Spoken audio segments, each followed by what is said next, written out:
Você conhece a lenda do arranca-línguas? A história não começa com um monstro, mas com o silêncio vasto e opressor do cerrado, na divisa com o Pantanal no Mato Grosso do Sul, onde a terra é seca, a luz é implacável e a vida é dura. Naquele ambiente extremo onde onças, sucures e jacarés são ameaças diárias, havia um medo que ultrapassava o natural. O temor de um predador que não caçava por carne, mas por algo mais sutil e aterrorizante. Nossa história se passa em 1985, na fazenda Olho d'Água, um vasto domínio de gado Nelore, comandado pelo velho e cético coronel Eurico. O protagonista era Sebastião, ou Tião, o capataz da fazenda, um peão de 50 anos, com a pele curtida pelo sol e a alma forjada pela lida com o gado. Tião era um homem de pouca fé em mitos, mas de muita fé no que via. E o que ele começou a ver desafiava toda a lógica da vida na fazenda. O problema começou com o gado. Não eram perdas comuns causadas por doenças ou onças.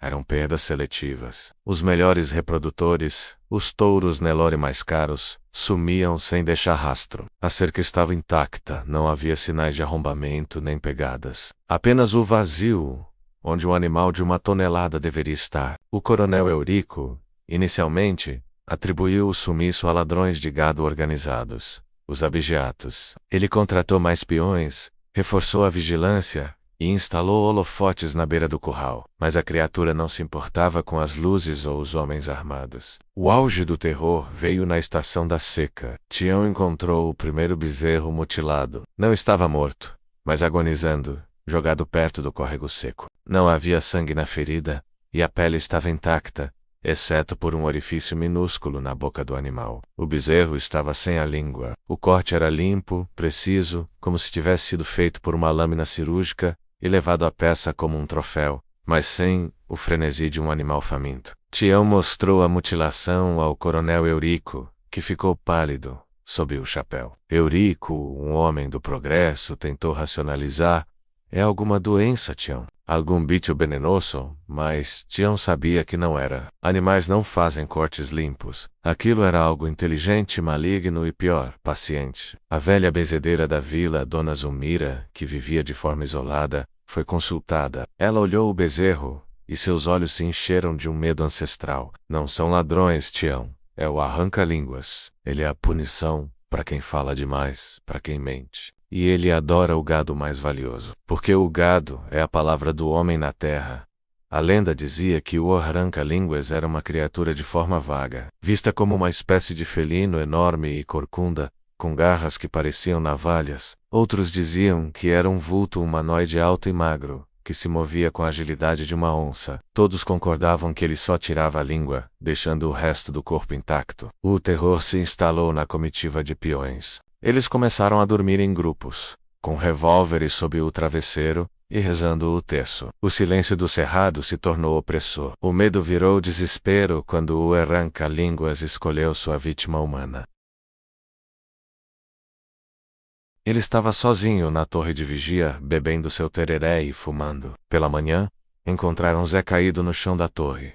Não havia sinais de luta. Sua garganta estava intacta. Seus olhos estavam abertos e fixos, cheios de um horror congelado. E a língua havia sumido. O orifício era limpo, e não havia vestígio de sangue. A criatura havia silenciado Zé de forma absoluta. O coronel Eurico, vendo o pânico se instalar, finalmente aceitou a realidade do inexplicável. Tião, vamos pegá-lo. Não com balas, né, mas com isca. Eles montaram uma armadilha macabra. No meio do campo de pasto onde o gado havia sumido, eles colocaram um bezerro gordo e sedado, amarrado a uma estaca. Em volta, cavaram um fosso raso, coberto com folhas secas, e posicionaram Tião e o coronel em uma tocaia, em uma árvore alta, armados com rifles, e a certeza de que a criatura voltaria pelo prêmio fácil. Eles passaram a noite bebendo guaraná e esperando. O tempo se arrastava. O ar quente e seco estava cheio de cheiros de mato e poeira. O bezerro gemia baixinho. Perto da madrugada, a tensão se tornou quase insuportável. Foi o coronel Eurico quem viu o movimento primeiro.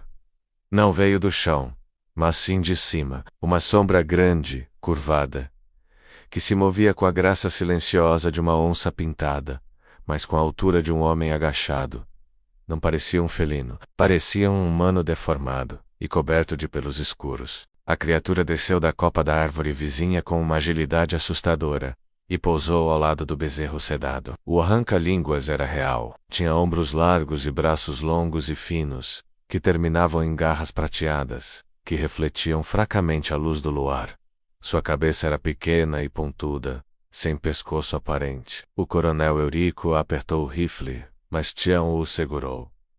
Espere. Ele não vai comer. A criatura não atacou a garganta do bezerro. Ela o imobilizou com uma mão enorme, e com a outra garra, fez um movimento, rápido, preciso, indolor. O bezerro teve um espasmo, e a criatura recuou, segurando algo pequeno e úmido. O coronel Eurico não aguentou.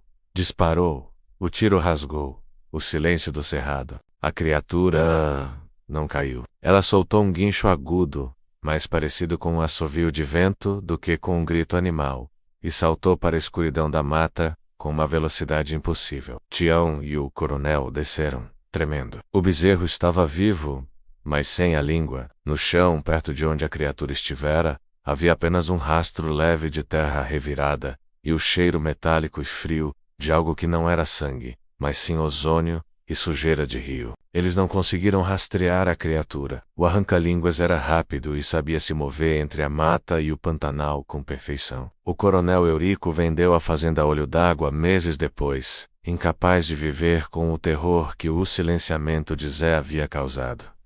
Tião, por sua vez, nunca mais teve paz. Ele se tornou um andarilho, um peão que se recusava a falar muito, temendo que o arranca-línguas viesse buscar sua língua. A lenda se tornou sua realidade. A criatura não havia sido destruída. Ela apenas havia sido lembrada de que a língua do homem é valiosa.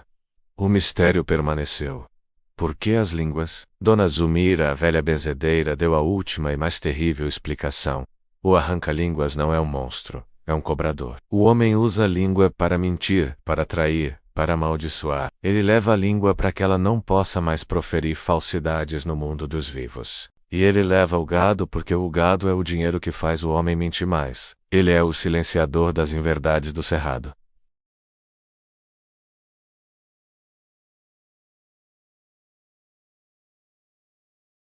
Nas vastas e silenciosas terras da fronteira, o preço da fofoca e da mentira pode ser a sua própria voz.